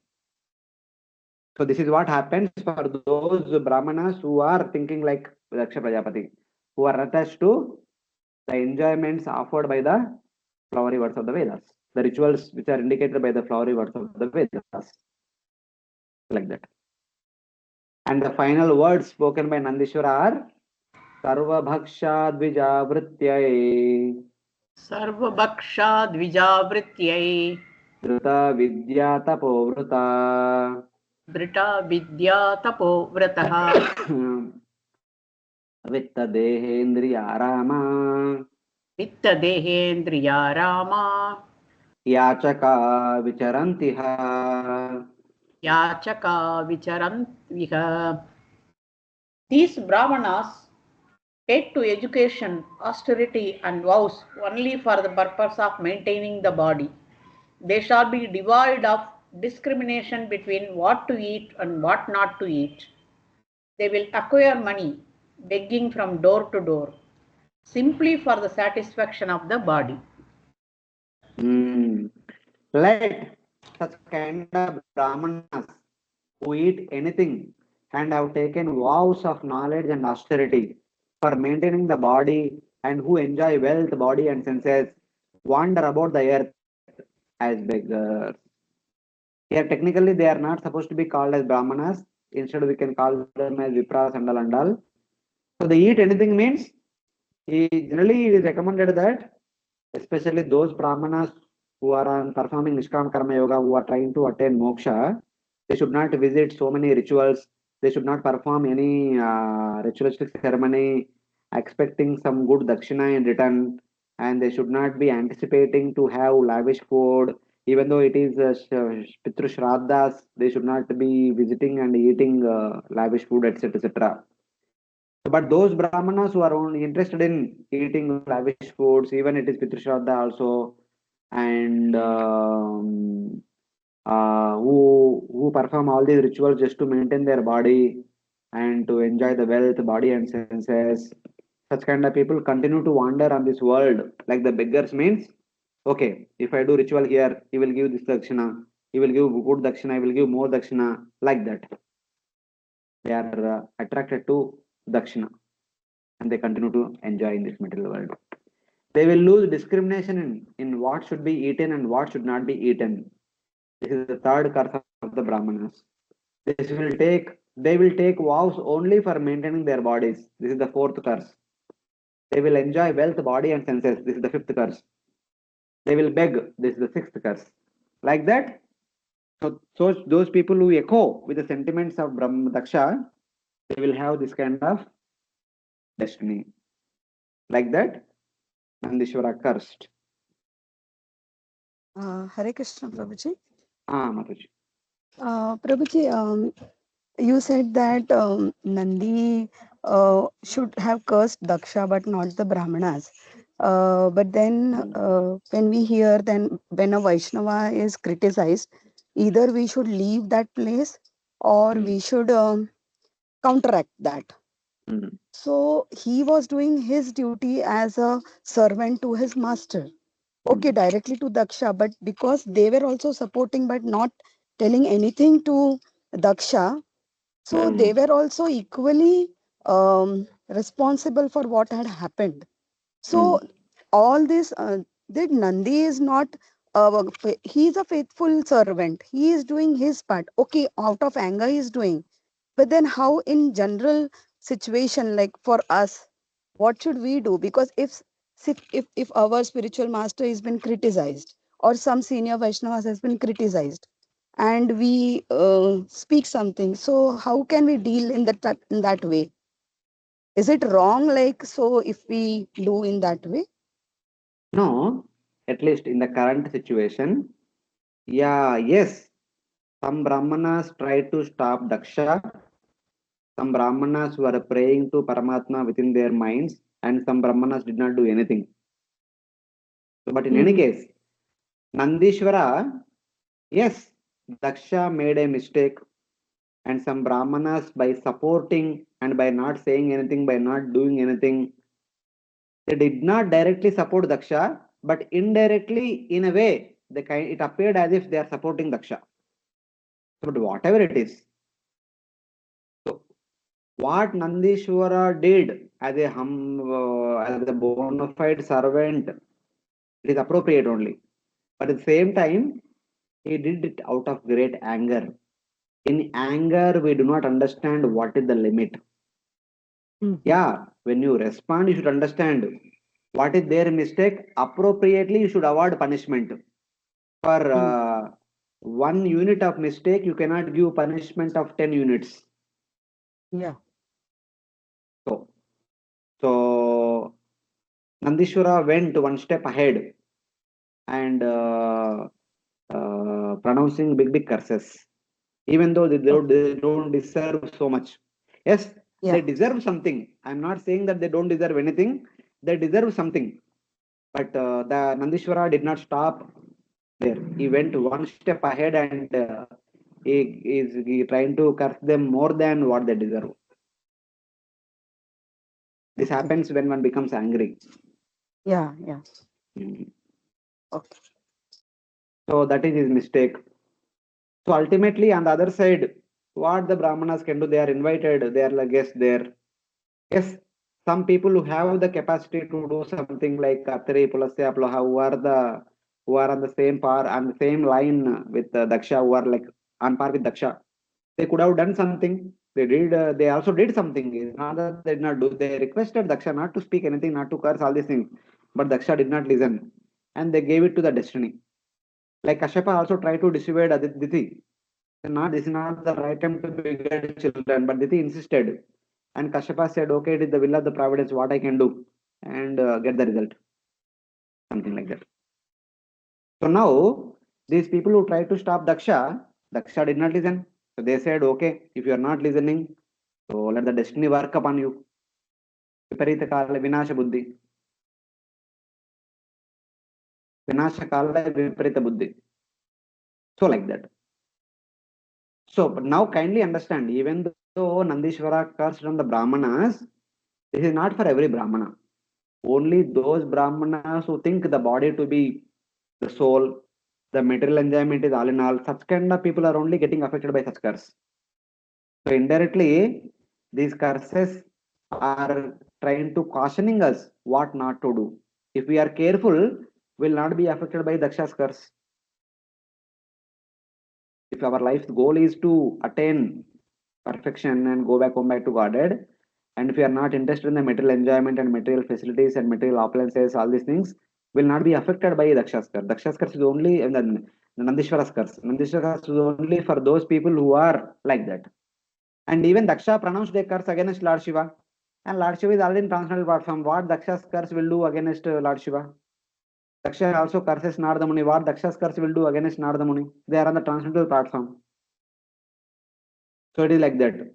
If we say that, if we go and stand in front of the ocean, if we say that, hey ocean, if you don't listen to me, I will dry you up. So what is the value of our words that I will dry you up? Can we dry up the ocean? No.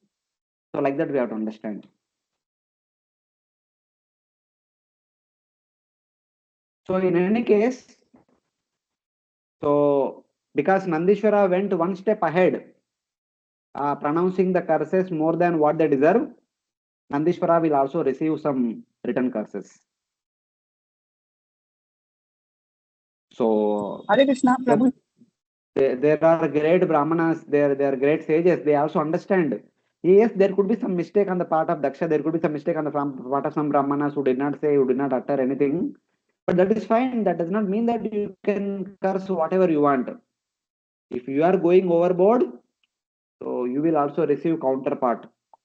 So like that, some of the Brughu Muni, I suppose, he will also say some words against Nandishvara and others. When Nandishvara is speaking so many things, none of the Shiva's followers did not stop Nandishvara also.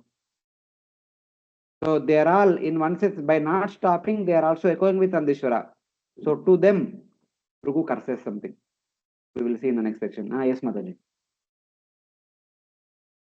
Prabhuji, I don't know if it is any relation to this, but in South India, mostly, the Shaivas and Vaishnavas are like opposite parties. So, please comment.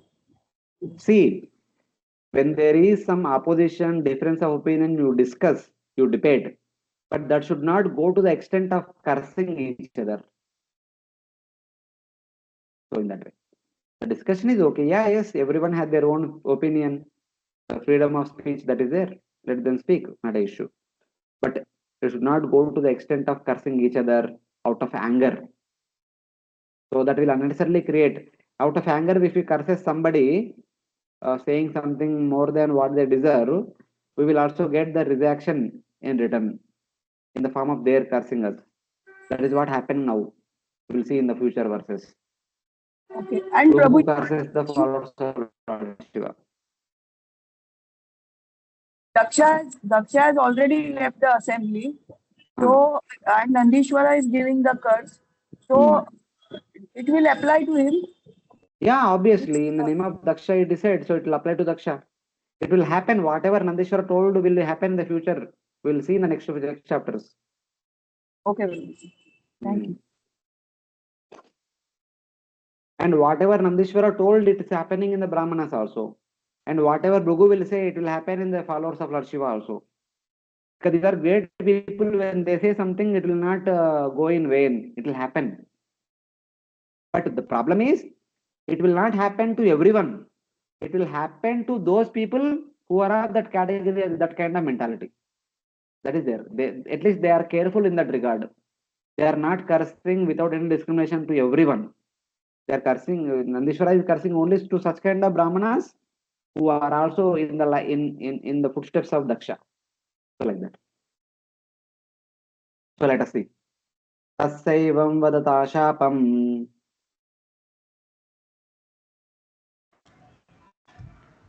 तस्यैवं वदता शापं श्रुत्वा द्विजकुलाय वै श्रुत्वा द्विजकुलाय वै Bhrigu प्रत्यसृजच्चापम् भृगो प्रत्यश्रुत शापं ब्रह्मदण्डं दुरत्ययम्. ब्रह्मदण्डं दुरत्ययम्. When all the hereditary Brahmanas were thus cursed by Nandishvara, the sage Brughu, as a reaction, condemned the followers of Lord Shiva with this very strong Brahminical curse. When Nandishvara had spoke, Brughu, hearing the curse uttered by uttered a Brahmana's curse in response on behalf of the Brahmanas, which was difficult to avoid. So, yeah, what can be done? These poor Brahmanas, what they will say to Daksha, what they can do correction. But you are unnecessarily cursing them for no reason. So, intolerant Brughu, he cursed the followers of Lord Shiva, who kind of did not do anything to stop Nandishvara. Where Nandishvara going overboard, cursing again and again, none of the followers of Lord Shiva stopped him. So Nandishvara and the followers of Lord Shiva were all as a group cursed by the Brughu. What kind of curse? Bhavavratadaro cha Bhavavratadaraye cha yecha tan samanuvrata yecha samanuvrataha pashandinaste bhavantu pashandinaste bhavantu takshasra paripantina. Sakshatra paripantinaha. One who takes a vow to satisfy Lord Shiva or who follows such principles will certainly become an atheist and be diverted from transcendental scriptural injunctions. Let those who take vows to satisfy Lord Shiva alone and who follow such persons become heretics and be obstacles to the genuine scriptures. So here Bhrigu is telling that, oh, you think you are the followers of Lord Shiva, you think you are the Sanath, you are the, you think well, Lord Shiva is the master, something like that you think. Huh? So, and no one else is required like that mentality. Whoever has, such people become heretics and by obstacle and be obstacles to the genuine scriptures. Such kind of people become, they oppose the followers of the genuine scriptures in that way. Then what else he will say? Nashta saucha mudadhyo mudadiyo Nashta shaucha mudadiyo jata basmasti darina jata basmasti darinaha vishantu shiva dikshayam vishanto shiva dikshayam yatra daivam surasavam. yatra daivam surashavam.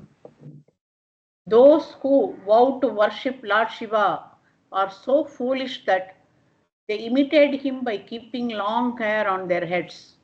When initiated into worship of Lord Shiva, they prefer to live on wine, flesh, and other such things.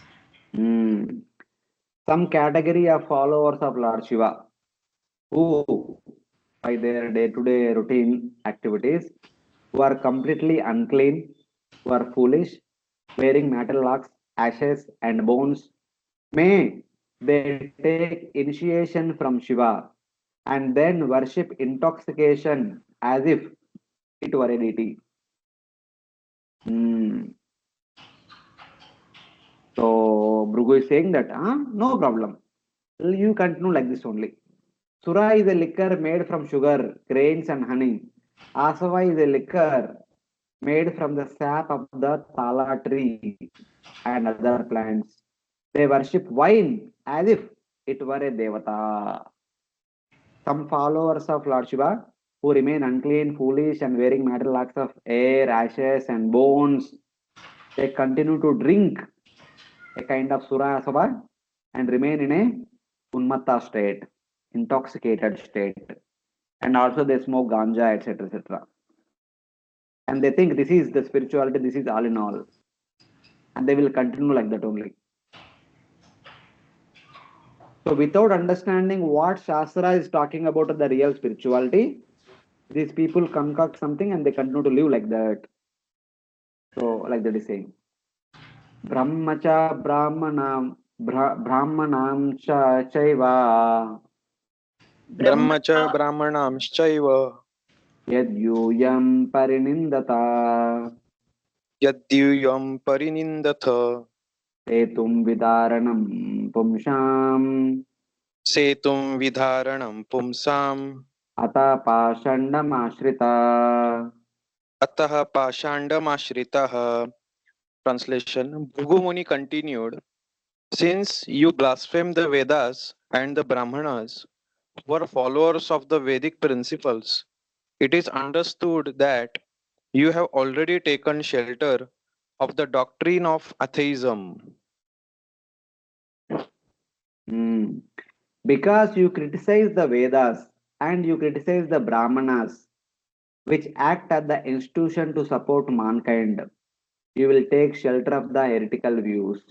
Here, Bhrigu is saying that you are cursing the entire Brahmana community and you are cursing them to become the beggar, you are cursing them to become the karmakandi ritualistic people, and this, that, all these things. You are criticizing the Vedas, and they also said in thing, you consider karma to be the best form of sadhana, something like that.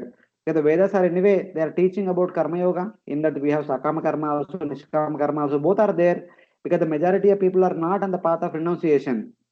So they want to live in a comfortable way in this world, and Vedas are trying to give them the proper this thing. That doesn't mean that they don't want to perfect their life. They will take some time, but you are cursing them to remain eternally as a repetitor of birth and death cycle. So what can? So you people, you think you are better than the Vedic followers and criticizing the Vedas and the Brahmanas who follow the Vedas, which is the guiding principle for the mankind. You will take shelter of heretical views. Pashanda Mashrita. Brahma means Vedas. The Brahmanas are the teachers of the Vedas. They are the institution which supports men who are following the correct path. So you criticize the Vedas, you criticize the Brahmanas, the teachers of the Vedas. You think better than them? Yeah, you think better than them and you remain a heretic. Pashanda. So that was the curse of Bhrigu. एष एव हि लोकानां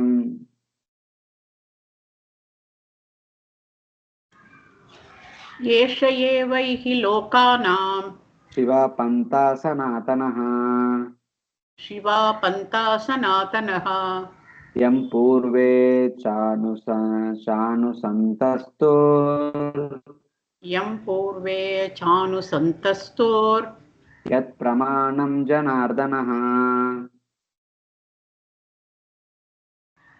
यत्प्रमाणं जनार्दनः.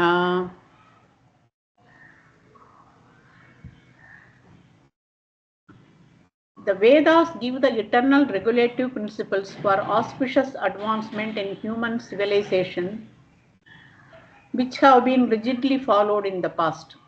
The strong evidence of this principle is the Supreme Personality of Godhead, who is called Janardana, the well-wisher of all living entities.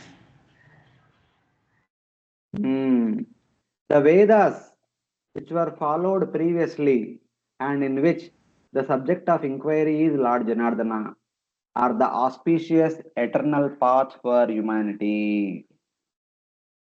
So Bhrigu is telling that. So you are talking about Shiva, Shiva, Shiva, Shiva, all these things all the while, but kindly understand the essence of the Vedas is Lord Janardana.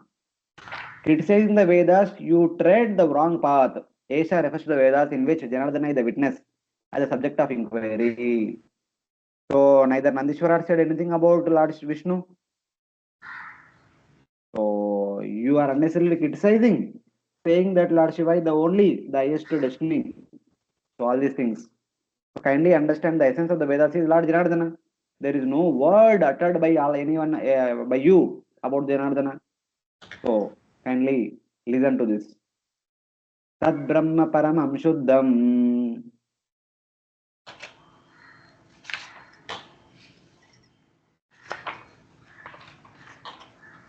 Tat Brahma Paramam Shuddham. Tatam Vartma Sanatana.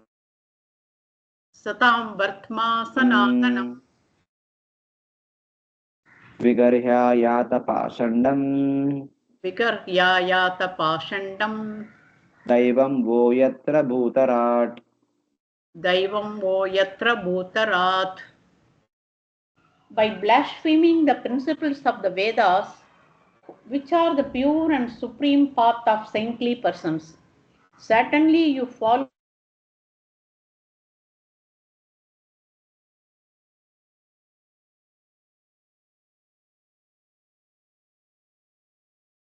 So, Hare Krishna, all of you are able to listen. yes. Criticizing the supreme, pure, eternal Vedas, the path of the saintly people, you will become heretics. In which state your deity will be Shiva. You people are boasting about Shiva, Shiva, Shiva, Shiva. Okay. May you remain attached to Shiva only, neglecting the true essence of the Vedas, which is Lord Janardana. So this was the curse pronounced by Daksha, sorry, Brughu, against the followers of Lord Shiva. This is the result for blasphemers. You will certainly attain this. My curse is incidental. Bhutarat means the king of the Bhutas, who is also Bhuta. This is a criticism. However, the phrase is also praise. It can mean that one who rules over all living entities. Bhuta means all the living entities. Lord Shiva is the ruler of all living entities.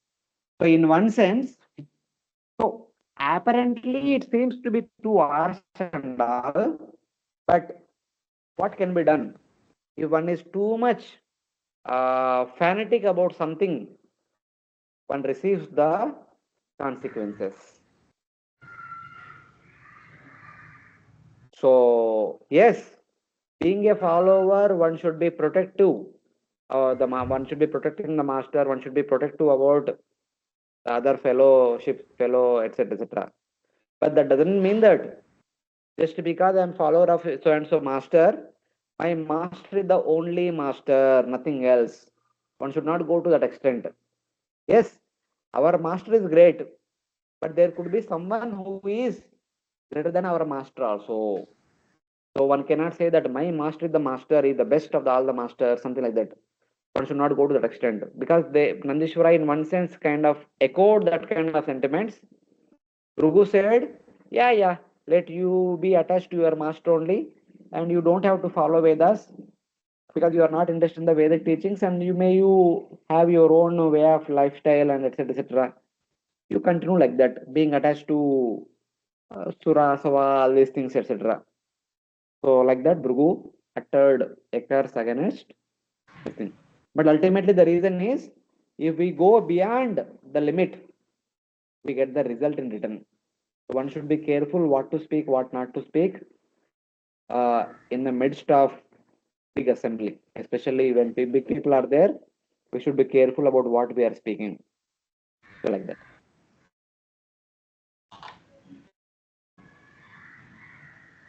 So like this,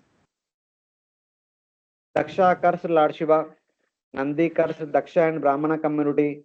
The leader of the Brahmana community, Brughu, cursed the followers of Lord Shiva. So like that.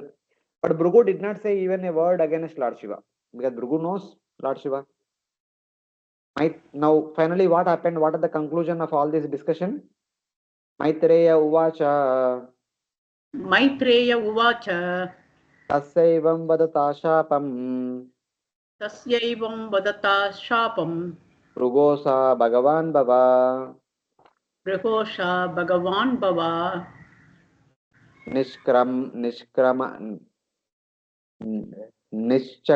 निश्चक्राम तथा किंचित निश्चक्रमा तथा किंचित विमाना इव सानुगा. विमाना इव सानुगा. Then Maitreya says, while Brughu was cursing in this way, Lord Shiva, in a morose mood, left with his followers. Lord Shiva immediately indicated his followers, let us give. If we stay back again, Nandishwara become angry and he will say something and Brughu will become angry. It will increase like a wildfire.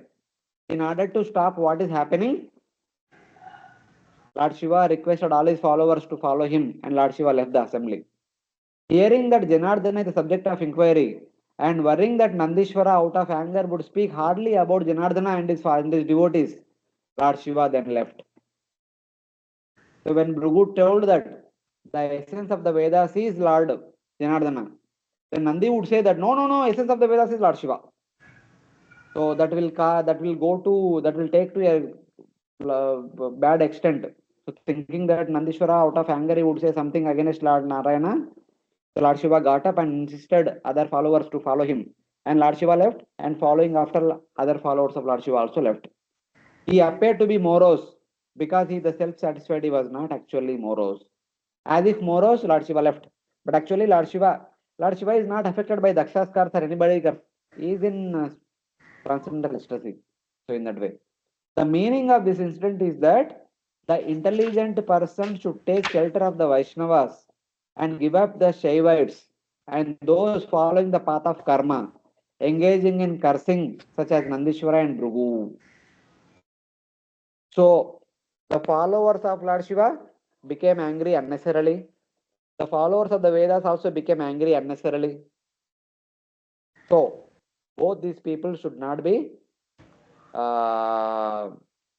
they should be respected, but should not be taken too serious. Because the followers of karma and jnana both think that they are the superior. That is a big problem. So instead, one should take shelter of Vaishnavas and Lord Vishnu, who are embodiment of humility. Even if somebody curses, they don't respond unnaturally. Like when Daksha cursed Nardamuni, Nardamuni did not curse back. Nardamuni said, okay, so be it. He went back. So like that. निम्नगानां यथा गंगा देवानां अच्युतो यथा वैष्णवानां यथा शंभु पुराणानां इदं ततः. Just as Ganga is the greatest of all rivers, Lord Achyuta is the supreme being among all the deities, and Lord Shambhu, Lord Shiva, the greatest of all Vaishnavas. So Srimad Bhagavatam is the greatest of all Puranas. So Lord Shiva, thinking that there will be some criticism on Lord Narayana, so he does not want that to happen. So he immediately left the assembly so that the cursing, counter cursing will stop there itself. This is how a devotee of Lord Vishnu responds. Lord Shiva, being greatest of all the Vaishnavas, responded appropriately. So like that. So before anything could be uttered against Lord Vishnu, Lord Shiva left from there so that no mishap will happen. So like that. So Lord Shiva left, Lord Shiva's followers also left, and other people also left. But the Brughu and other great sages who are for the welfare of the entire universe, they completed the sacrifice. Even Lord Shiva is not there, even Brughu is not there. They continued and completed the remaining yajna. Because they know, yeah, these people are superficially, unnecessarily fighting superficially, but let sacrifice should be completed. So that is mentioned in the last two verses of the chapter.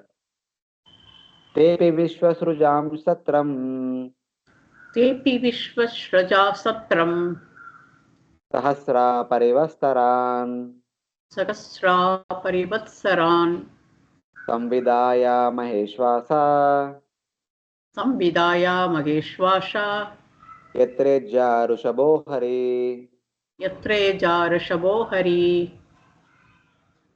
आप्लुत्याव बृषतां यत्र आप्लुत्या बभ्रतां यत्र गंगा यमुनान्विता गंगा यमुनायान्विता विरजेनात्मना सर्वे स्वम् व्रजेनात्मना सर्वे स्वं Samdvama swam damayuyustata. O Vidura, the creators of the universe, the Prajapatis, after performing the sacrifice for 1,000 years, in which the Supreme Lord was the best of those worthy of worship, and taking their Avabrata Snana, Avabrata bath, at the confluence of Ganga and Yamuna, that is Prayag, with purified minds, departed for their respective abodes.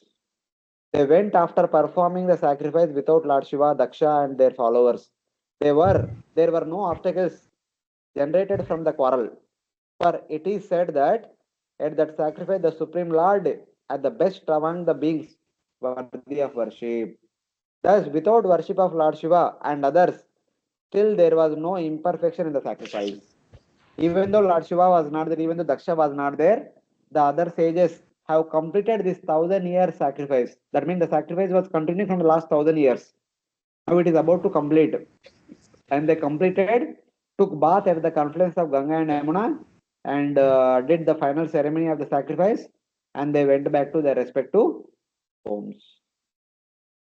So that indicates that because the yajna is performed as an offering to Lord Vishnu, even in that particular yajna, even if Lord Shiva is not there, Lord Shiva's followers are not there, Daksha's followers are not there, the yajna can be performed, yajna can be completed. That is the glory of yajna. So like that, it is indicated here.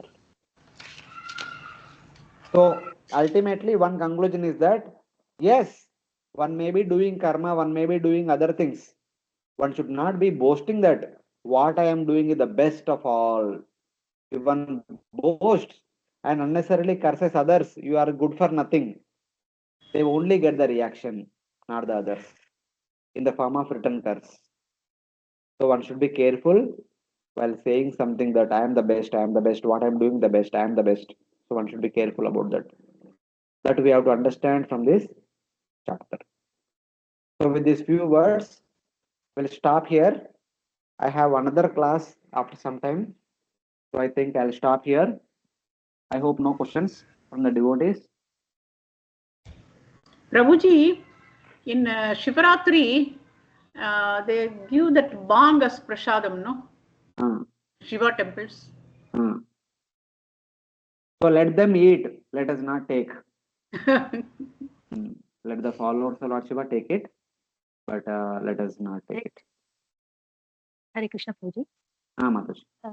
प्रभु जी, जैसे आपने कहा कि जो शिव जी के जो भक्त है, they will not get liberation or Vaikuntha Loka. So no, I did not say like that because they think that Shiva is the best of all the deities. So when they say like that without appropriately understanding the meaning of the Vedas, and the Brughu said, yeah, may you remain like that only, may you think like that only, Shiva is the only best, and may you remain the follower of Lord Shiva and following all these so-called rituals. तो प्रभु जी, ये जो 12 ज्योतिर्लिंग है, ये सब उनकी जो आराधना करते हैं जैसे केदारनाथ में, तो वो वैकुंठ लोक या मुक्ति प्राप्त नहीं होंगी, they are always remain as it is. See, from the Vaishnava Shastras, we understand Lord Shiva is best of all the Vaishnavas. A best of all Vaishnavas, what will he teach? So, my dear followers, please worship Lord Vishnu. That is what Lord Shiva is teaching through Rudra Sampradaya. But others who think that Lord Shiva is the ultimate Gati, Lord Shiva is the only Lord Shiva, no one else, no one else, no one else. By putting Lord Shiva in the topmost position, criticizing others, that is not appropriate. So from that point of view, we have to understand that. So worshipping the Jyotirlingas is not wrong, but worshipping Jyotirlingas should be done in such a way that Lord Shiva should be glorified as best of all the Vaishnavas. Lord Shiva should be glorified as an expansion of Lord Vishnu. Lord Shiva should be glorified as a bona fide representative of Lord Vishnu. Then there is no problem. तो ये सब जो नागा बाबा वगैरह जो है, those who are worshipping in Himalayas, they are worshipper of Shiva's only. Okay. So what we can understand after doing so much austerity and everything. See, no problem. Worshipping Lord Shiva is not a problem. But while worshipping Lord Shiva, one should not criticize Lord Vishnu. One should not unnecessarily criticize other paths. One should not look down upon others. That is the problem. Even we also, we should not always say that I am the best, I am not the best, I am the best, I am the best, all others are low. That is also not good for us. Okay. Even though the Vaishnavism may be best, but we should not say that. Okay. तो अगर हम हाँ शिव की आराधना करते there is no problem. But हमने किसी हाँ और संप्रदाय को criticize नहीं करना है. हाँ worship Lord Shiva as the best of all devotees, there is no problem. Okay. But while worshipping Lord Shiva is the ultimate and all others are good for nothing. Like that one should never say. तो भी but जो जिसकी आराधना करते हैं वो उसको ही best मानेंगे ना, ये तो कॉमन सेंस की बात है. See, best mano, no problem, but don't criticize. Okay. Best manna something and criticizing something else. There is a lot Okay. of difference is there. जमीन को आसमान को difference है. Okay. ठीक है, समझ Hmm. गई. So correction. So they will So not get Vaishnavism, they will get only Shiva, right? that I don't know. What they will get is up to their sadhana, their practices, whatever they deserve to get. They are doing some sadhana, they will get whatever they are supposed to get. But what they will get, I don't know. Thank you, Prabhu. What they will get depends upon the master and servant. If the master is pleased, whatever he want, he can offer. It is between them. So we are no one to judge. Okay. Thank you, Prabhu. Yes. Okay. So thank you very much. We'll stop here because I need to get ready for another morning.